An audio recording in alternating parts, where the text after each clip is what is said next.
Thank you so much for sharing this film with us. I first caught it at South by Southwest, and so I was so excited when I heard our program. Sure. They have a lot of feedback. That's great. I saw this film at South by Southwest back in March, and I was so excited when we finally programmed it. So I just wanted to thank you guys for coming to the festival. But Rachel, I'd love to start with you as a Springs native, and just hear sort of about how you found yourself with this project and how you got to meet this amazing collaborator in Selma Blair. Well, I met Selma because Casper had introduced me to her, and I think Cass is in the audience. Selma and I had our first FaceTime call in the Amagansett Square.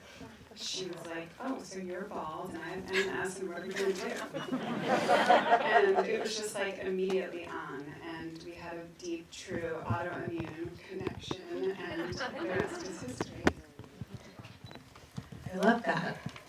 So, Rachel, with your first film, or some of your other short films, this is your first feature. What was that process like, having worked with a shorter process before and really having such direct access?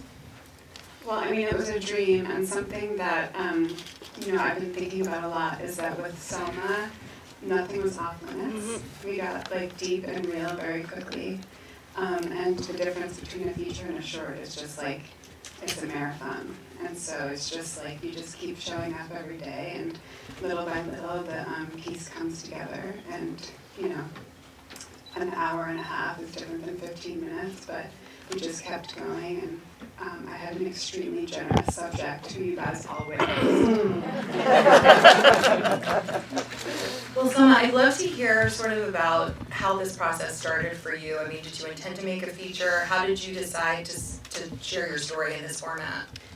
Well, thank you all for being here. I didn't feel amazing a minute ago, so I came in a little rough here right now. But so thank you. This came about, when I decided at the critical. I probably had MS for a while and it's slow growing, and when it had reached a point that was critical, feeling as a single mom and really losing a lot, it was the point when stem cell was recommended, when it was feasible, anyhow I thought, we should document this somehow, because I didn't know that stem cell was a thing for MS, and if it worked, which it did stop the progression, then I wanted to show that. This is what I love, people's stories. I also have pseudobulbar FS, so I can't stop crying. It's better than the alternative. The other thing that happens with the pseudobulbar, which is just nastiness.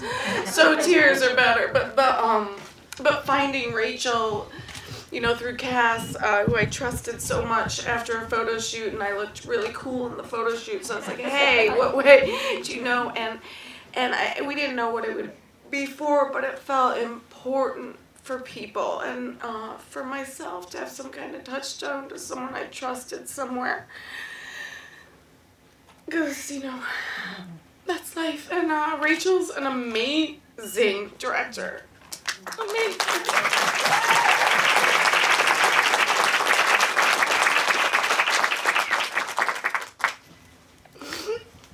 Go ahead. This is not what I planned. Feels kind of good though. Sorry. Don't apologize. We're here to share all of our emotions during this. I'm sure there was not a dry eye in the theater.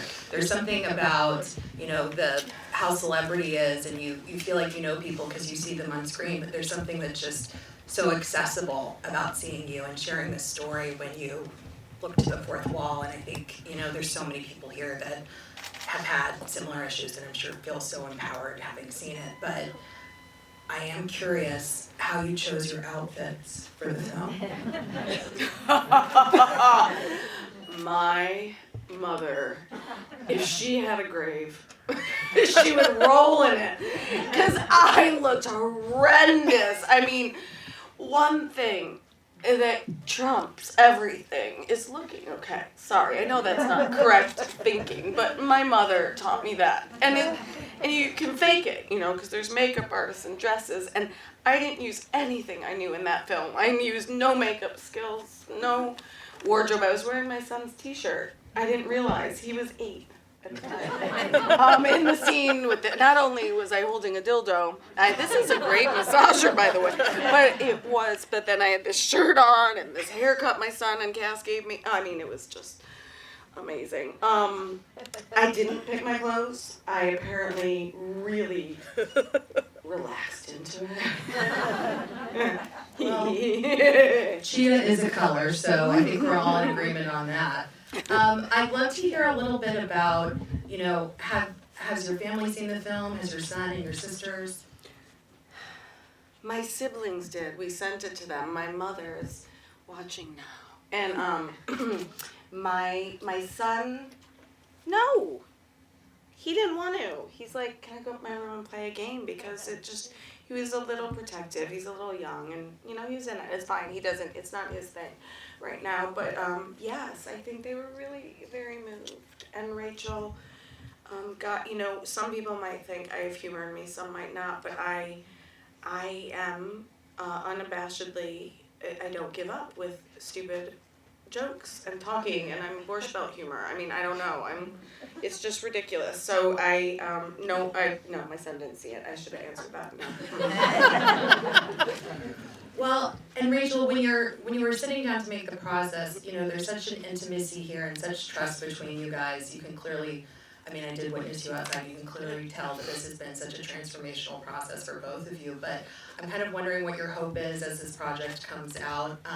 Hold on, I have a note on that. On Discovery Plus on October 21st. What your hope is and what audiences are going to see, and kind of how you want the film to live on once it's out there. Well, I think you guys all saw Selma really embrace herself in this film, and in making it, I sort of felt like she gave me permission to embrace myself on a whole new level.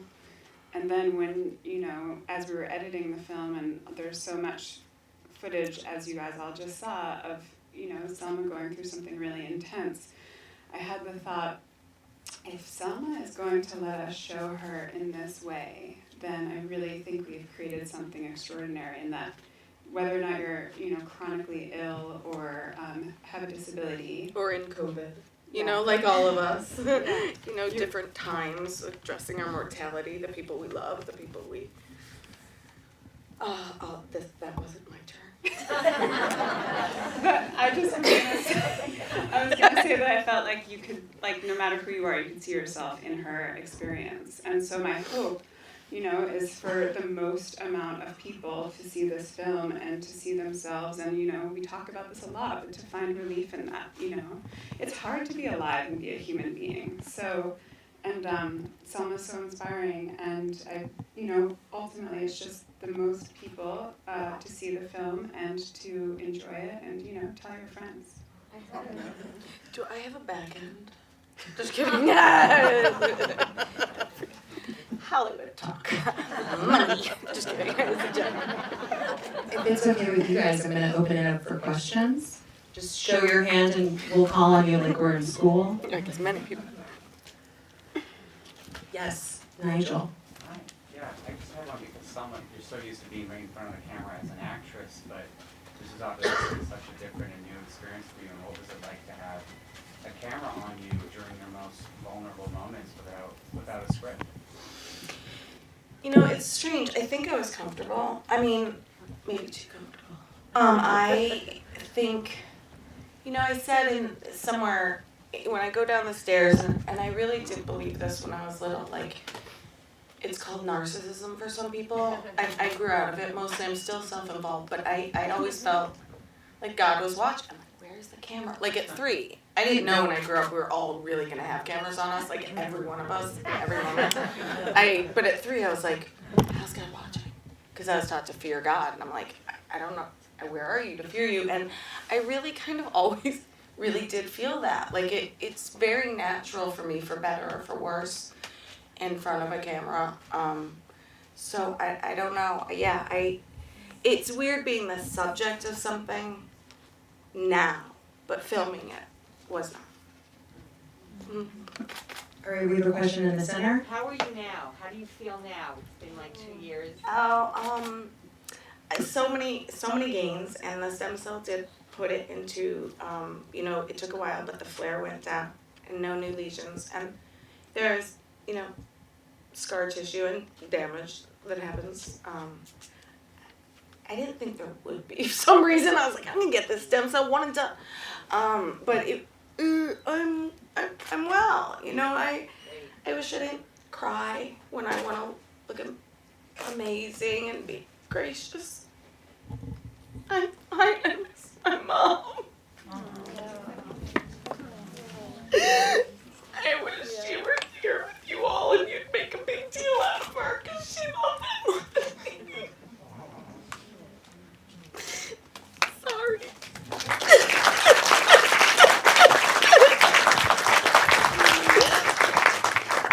Sorry. Okay, it's okay. Any other questions? Oh, I see someone right here. I'm the mom with the son present, so I want to applaud you. Thank you.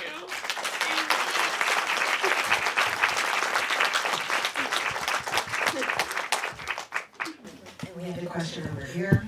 I just want to thank you, and you are so beautiful. Thank you for doing this for so many people, because you're giving a lot of people hope. Thank you so much. Thank you. Thank Rachel for telling this story in a way that could move people. And that is what amazing direction and storytelling and unreal. It was very easy and a very easy process for me. This film, it was a relief. It was a joy. And I wish I could assemble myself more carefully in front of a crowd. It means so much. This is a surprise that I do this. We love you.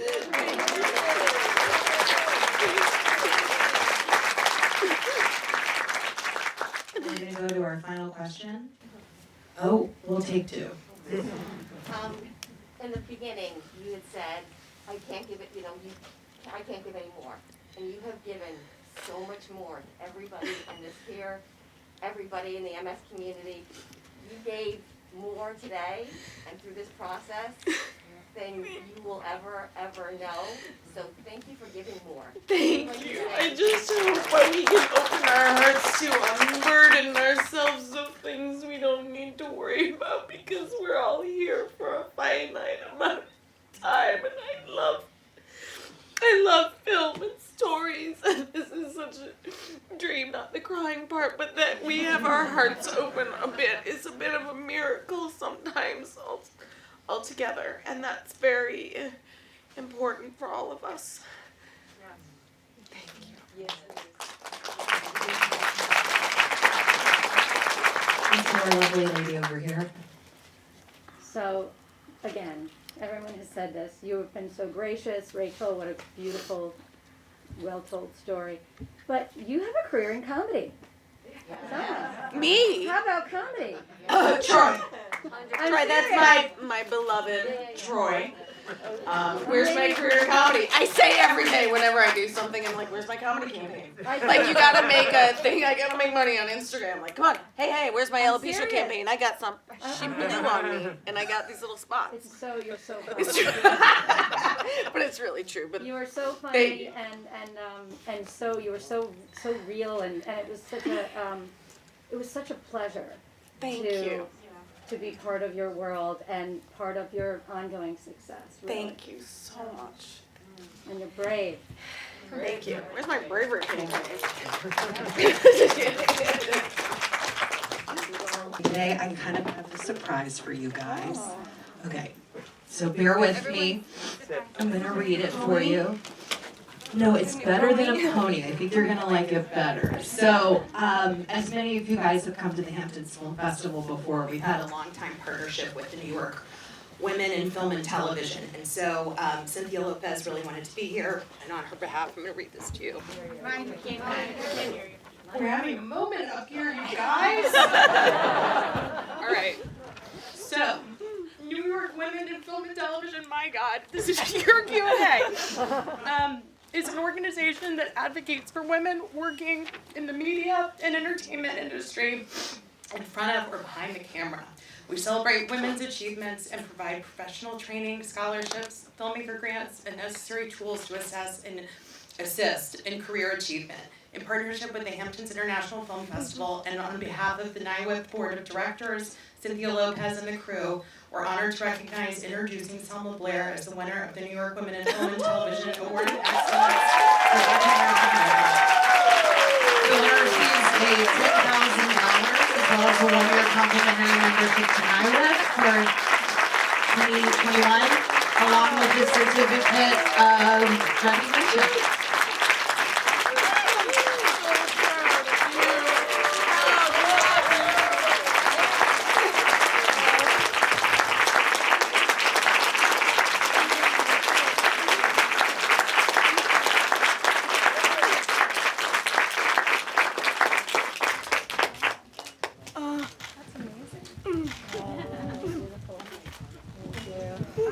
Thank you guys so much.